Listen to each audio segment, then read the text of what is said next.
Assalamualaikum warahmatullahi wabarakatuh. Bagaimana kabar adik-adik semuanya? Marilah kita mulai pertemuan pada kali ini dengan baca suratul Fatihah. Ridhoillah bibarokati al-Fatihah. A'udzubillahi minasyaitonirrajim. Bismillahirrahmanirrahim. Alhamdulillahirabbil alamin arrahmanirrahim maliki yaumiddin. Iyyaka na'budu wa iyyaka nasta'in. Shiratal mustaqim. Shiratal ladzina an'amta 'alaihim ghairil maghdubi 'alaihim waladdallin. Kali ini saya akan jelaskan tentang sunnah dan bid'ah.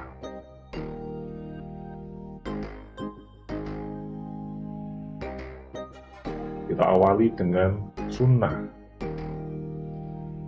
Sunnah menurut bahasa berarti jalan atau perilaku baik terpuji maupun tercela.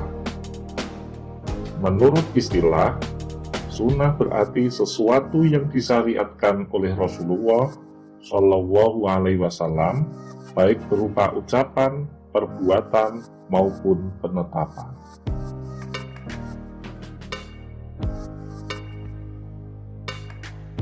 Selanjutnya, ciri-ciri sunnah. Ciri-ciri sunnah adalah yang pertama, ada dalilnya di dalam Al-Quran, hadis, ijma, atau athar. Yang kedua, dilakukan dan dilestarikan oleh para sahabat dan tabi'in. Yang ketiga, dibukukan di dalam kitab-kitab para imam mujtahid.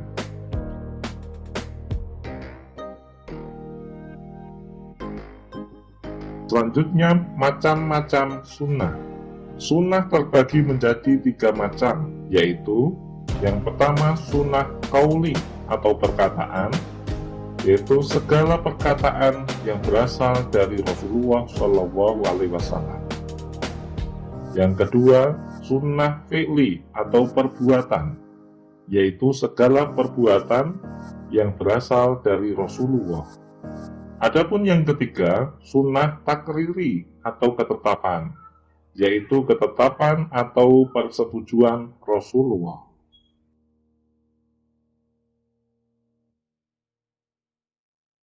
Sekarang yang kedua, bid'ah. Kita mulai dengan pengertian bid'ah. Menurut bahasa, bid'ah merupakan isim masdar dari kata ibtida' yang berarti menciptakan suatu tanpa didahului contoh sebelumnya, baik hal terpuji maupun hal tercela. Bid'ah menurut istilah didefinisikan sebagai berikut. Al-bid'atu yal amru al-muhdatsul ladzi walam yakum mimma tafsawul dalilul syar'i. Bid'ah adalah hal baru yang tidak diamalkan oleh sahabat, tabi'in, dan tidak berdasarkan dalil syar'i.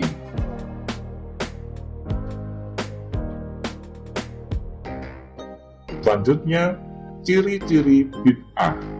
Ciri-ciri bid'ah adalah sebagai berikut. Yang pertama, tidak ada dalilnya di dalam Al-Quran, hadis, ijma, atau athar.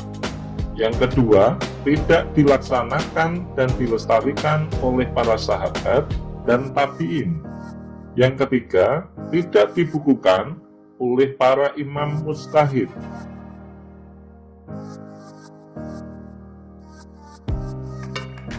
Kita lanjutkan, macam-macam bid'ah. Qala Syafi'i radhiyallahu an, ma uhdisu wa khalifal kitaban au sunnatan au ijma'an au asran wa huwa bid'atu dhalalah wa ma uhdisul khairi wa lam yukhalif syai'an min dzalika fa huwa bid'atu mahmudah. Imam Syafi'i berkata, setiap hal baru yang bertentangan dengan Al-Quran, sunnah, ijma' atau athar disebut bid'ah sesat atau bid'ah dhalalah.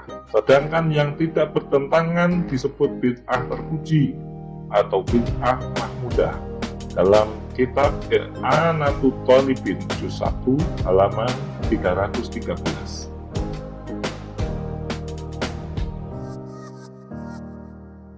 Bid'ah dhalalah atau bid'ah sesat, tercela, adalah yaitu setiap hal baru yang bertentangan dengan Al-Quran, Sunnah, Ijma, atau Athar.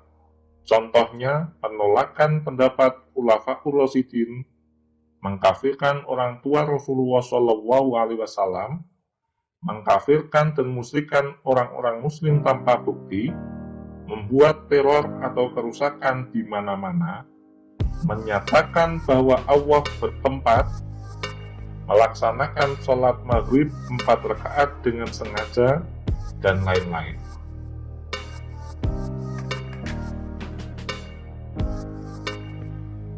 Bid'ah mahmudah atau bid'ah terpuji, yaitu setiap hal yang baru tidak bertentangan dengan Al-Quran, Sunnah, Ijma, atau Athar. Contoh bid'ah mahmudah atau hasanah ini antara lain mengumpulkan orang untuk sholat tarawih di masjid, membukukan Al-Quran dalam satu mushaf, mendirikan madrasah atau sekolah, dan lain-lain.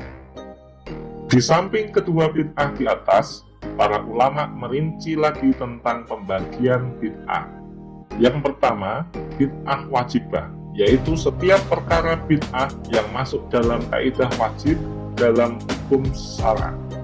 Contohnya, belajar dalil-dalil ilmu kalam untuk membantah argumentasi ahli bid'ah, belajar ilmu tajwid untuk membaca Al-Quran, belajar ilmu fikih agar dapat menjalankan sholat 5 waktu dengan benar. Yang kedua, bid'ah mandubah. Setiap perkara bid'ah yang masuk dalam kaidah mandub atau sunnah dalam hukum syara. Contohnya, mengarang buku atau kitab ilmu pengetahuan, membangun madrasah, membangun pondok pesantren, sholat tarawih secara berjamaah di masjid, dan lain-lain. Yang ketiga, bid'ah mubahah, yaitu setiap perkara bid'ah yang masuk dalam kaidah mubah atau boleh dalam hukum syara. Contohnya, makan dan minum beragam jenis makanan dan minuman yang halal, menggunakan pengeras suara saat adzan, berzikir menggunakan tasbih, dan lain-lain. Yang keempat, bid'ah muharramah, yaitu setiap perkara bid'ah yang masuk dalam kaidah haram dalam hukum syara. Contohnya, mengkonsumsi narkoba jenis ekstasi, heroin, morfin, dan lain-lain. Ketiga hal itu tidak ada di zaman Nabi, tapi diharamkan karena dalil syara' menunjukkan bahwa setiap perkara yang memabukkan hukumnya adalah haram. Yang kelima, bid'ah makruhah adalah setiap perkara bid'ah yang masuk dalam kaidah makruh dalam hukum syara'. Contohnya, membasuh muka melebihi atau kurang dari 3 kali saat wudhu.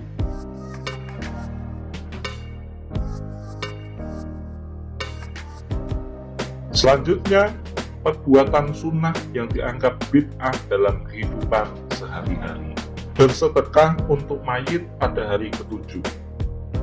Dari Ibnu Abbas radhiyallahu an bahwa ibunya Sa'ad bin Ubadah meninggal dunia.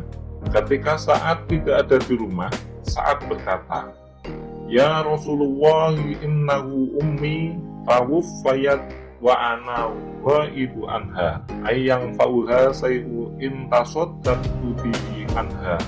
Qala na'am. Wahai Rasulullah, ibuku meninggal dan ketika itu aku tidak hadir. Apakah dia mendapat aliran pahala jika aku bersedekah harta atas nama beliau? Nabi Muhammad SAW menjawab, "Ya." Hadis riwayat Bukhari, halaman 2756. Selanjutnya, ziarah kubur. Ziarah kubur juga ada yang menganggap sebagai perbuatan bid'ah, padahal sunnah karena didasarkan pada dalil syar'i yang kuat. Qala Rasulullah sallallahu alaihi wasallam, "Kuntu nahaitukum an ziyarati gharadil kuburi fazuruha." Rawahu Muslim. Artinya, Rasulullah bersabda, aku pernah melarang kalian ziarah kubur, sekarang ziarah kuburlah. Hadis riwayat Muslim. Demikian materi kali ini, mudah-mudahan ada manfaatnya. Wallahul muwafiq ila aqwamit thoriq. Wassalamualaikum warahmatullahi wabarakatuh.